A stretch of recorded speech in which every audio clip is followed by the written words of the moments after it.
UP में मऊ को छोड़कर बाकी जगहों पर आयकर के छापे अब भी जारी। समाजवादी पार्टी के नेताओं पर आय से ज्यादा संपत्ति के मामले में छापेमारी।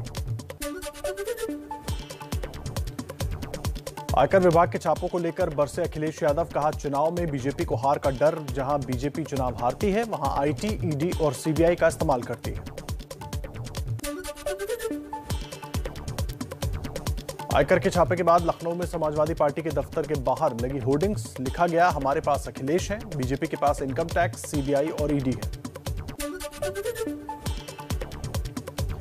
यूपी में समाजवादी नेताओं के ठिकाने पर छापेमारी को लेकर सीएम योगी का हमला, बोले सारा भ्रष्टाचार समाजवादी पार्टी की सरकार में देखने को मिलता है। 5 साल में किसी व्यक्ति की संपत्ति आय से अधिक संपत्ति के मामले में याचिकाकर्ता विश्वनाथ चतुर्वेदी का बड़ा बयान, कहा अखिलेश के करीबियों पर नहीं बल्कि उनके कुनबे पर भ्रष्टाचार की कार्रवाई होनी चाहिए। इनकम टैक्स छापे के बाद अब यूपी की सियासत में हुई फोन टैपिंग की एंट्री। अखिलेश यादव बोले समाजवादी पार्टी के नेताओं के फोन टैप करवा रहे हैं सीएम, तो प्रियंका गांधी ने भी किया समर्थन। हमारे सभी फोनों को सुना जा रहा है और मुख्यमंत्री खुद शाम को कुछ की रिकॉर्डिंग सुनते हैं। सरकार लोगों के फोन टैप करने के लिए बैठी हुई है, कमरे में बैठ के विपक्ष के दलों के फोन सुन रहे हैं अब आप।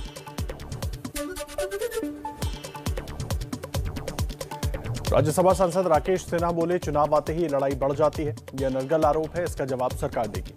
भारतीय जनता पार्टी की जो बढ़त है, जो लोकप्रियता है, वह विपक्ष को हजम नहीं आ रहा है, तो अनर्गल आरोपों के द्वारा जनता का ध्यान भटकाना चाहते हैं। कांग्रेस के प्रवक्ता गौरव वल्लभ ने कहा कि सरकार पेगासस के जरिए विपक्षी दलों के प्रमुख नेताओं के फोन टैप करा रही है। जब आप लोकतंत्र के चारों आधार लेजिस्लेटिव, एग्जीक्यूटिव, जुडिशरी और मीडिया चारों की स्पाईवेयर, चारों के खिलाफ पेगासस नाम का हथियार प्रयोग करते हो तो आप पूरे लोकतंत्र को कमजोर करने का काम करते हो। यूपी के 6 शहरों से बीजेपी की जन विश्वास यात्रा शुरू। मथुरा में सीएम योगी ने दिखाई हरी झंडी। अंबेडकर नगर में जेपी नड्डा, झांसी में राजनाथ सिंह, बलिया में शिवराज चौहान, गाजीपुर में स्मृति ईरानी ने जन विश्वास यात्रा को रवाना किया।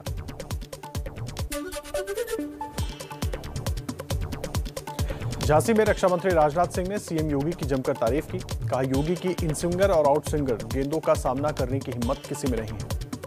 क्या सपा, क्या बसपा, क्या कांग्रेस, योगी जी की इन स्विंगर और आउट स्विंगर के आगे कोई टिक नहीं पाएगा बहनों भाइयों, ये मैं दावे के साथ कहता हूं।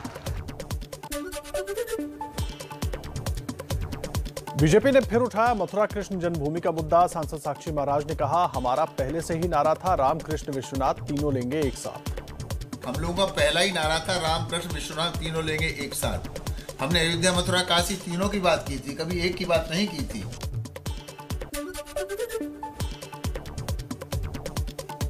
शामली में बीजेपी नेता विनीत शारदा ने कहा मोदी जी राम हैं, योगी जी लक्ष्मण और अमित शाह हनुमान हैं। एक तरफ राम की सेना है तो दूसरी तरफ रावण की। और आइए कुछ और अहम खबरें देख लेते हैं फटाफट अंदाज में ही।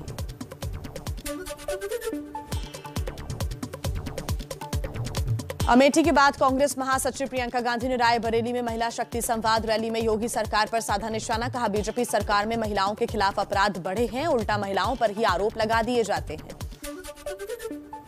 एबीपी न्यूज से प्रियंका गांधी ने कहा यूपी में मैंने अपने संगठन को मजबूत किया है, सभी पार्टियां सांप्रदायिक बातें करती हैं, महिलाओं की कोई बात नहीं करता, हमें महिलाओं की शक्तियों को समझना होगा।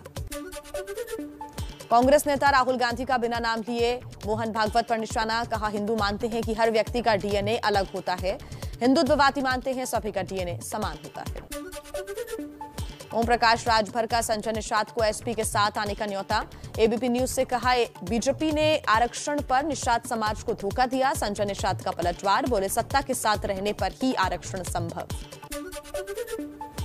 पंजाब में कपूरथला के निजामपुर में भी गुरुद्वारा में बेअदबी की कोशिश का आरोप, लोगों की पिटाई से आरोपी की मौत। पुलिस कपूरथला की घटना की चोरी और बेअदबी दोनों एंगल से जांच कर रही है। जालंधर रेंज के आईजी ने कहा गुरुद्वारा साहिब में पुलिस ने जांच की है, श्री गुरु ग्रंथ साहिब के साथ कोई छेड़छाड़ नहीं हुई है।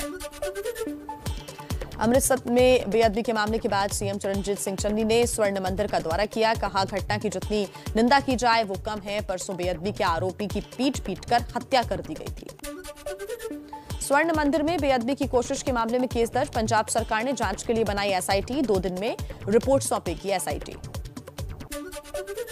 मलेरकोटला में पंजाब कांग्रेस के अध्यक्ष नवजोत सिंह सिद्धू का बयान। कहा, बेअदबी करने वालों को लोगों के सामने फांसी लगा देनी चाहिए। संविधान की सबसे बड़ी सजा देनी चाहिए। अगर किते भी बेअदबी होवे, चाहे कुरान शरीफ दी होवे, चाहे भगवत गीता दी होवे, चाहे गुरु ग्रंथ साहब दी होवे, सामने लोगों दे लिया के फाहा ला देना चाहिए। कॉन्स्टिट्यूशन दी सब तो बड़ी सजा देनी चाहिए।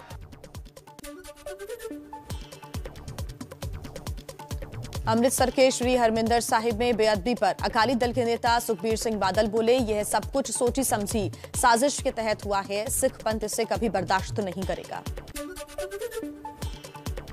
आरएसएस ने अमृतसर बेअदबी मामले की निंदा की। कहा, घटना दुर्भाग्यपूर्ण है। गुरु ग्रंथ साहिब और गुरु परंपरा हम सबकी साझी विरासत और श्रद्धा का विषय है। लखनऊ में कांग्रेस की स्क्रीनिंग कमेटी की आज बैठक। पार्टी महासचिव प्रियंका गांधी करेंगी अध्यक्षता। दीपेंद्र हुड्डा समेत कई नेता होंगे शामिल। यूपी के सीएम योगी आदित्यनाथ और केंद्रीय मंत्री नितिन गडकरी का जौनपुर दौरा। 1500 करोड़ की परियोजनाओं की देंगे सौगात। लखनऊ में आज देश का अब तक का सबसे बड़ा ड्रोन शो। मुख्यमंत्री योगी आदित्यनाथ होंगे इस कार्यक्रम में शामिल। चलिए अब कुछ और अहम खबरें आप तक पहुंचाएं तेज रफ्तार में। लखीमपुर खीरी हिंसा के मुख्य आरोपी आशीष मिश्रा की जमानत अर्जी पर जिला अदालत में आज सुनवाई। एसआईटी की जांच में साजिश का खुलासा हुआ। केंद्रीय गृह राज्य मंत्री अजय मिश्रा टेनी के मुद्दे पर आज भी संसद में हंगामे के आसार। टेनी के इस्तीफे की मांग पर अड़ा है विपक्ष। लोकसभा में आज महंगाई पर चर्चा होने की संभावना। कांग्रेस की 2013 वाली एक्साइज ड्यूटी बहाल करने की मांग की गई। लोकसभा में आज पेश होगा चुनाव सुधार वाला विधेयक। वोटर कार्ड को आधार से जोड़ने से जुड़ा हुआ है बिल। केंद्रीय कानून मंत्री किरण रिजिजू बिल पेश करेंगे। राज्यसभा के 12 सांसदों के निलंबित सांसदों को लेकर सरकार आज कर सकती है फैसला। सरकार ने कांग्रेस, टीएमसी, शिवसेना और सीपीएम के नेताओं के साथ बैठक बुलाई। जम्मू कश्मीर में विधानसभा क्षेत्रों के पुनर्गठन के लिए गठित परिसीमन आयोग की दिल्ली में अहम बैठक। पीडीपी और नेशनल कॉन्फ्रेंस भी शामिल होंगी। कर्नाटक विधानसभा में धर्मांतरण के खिलाफ विधेयक पेश होने की संभावना। कांग्रेस ने जारी किया व्हिप। विश्व हिंदू परिषद धर्मांतरण के खिलाफ आज से शुरू करेगा महाअभियान। धर्मांतरण के खिलाफ कड़े कानून बनाने की मांग। छत्तीसगढ़ में निकाय चुनाव के लिए आज मतदान। 23 दिसंबर को होगी वोटों की गिनती। पंजाब में टोल दरों में बढ़ोतरी के विरोध में हुआ आंदोलन। भारतीय किसान यूनियन, उग्राहा और किसान मजदूर संघर्ष समिति ने आज से रेल नाकेबंदी की घोषणा की।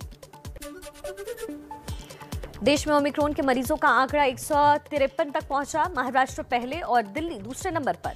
दिल्ली में 27 जून के बाद रविवार को कोरोना के सबसे ज्यादा 107 नए केसेस। देश में बढ़ते कोरोना खतरे से बेपरवाह नजर आए लोग। पटना में एबीपी न्यूज के कोविड रियलिटी चेक में बिना मास्क लगाए घूमते नजर आए लोग।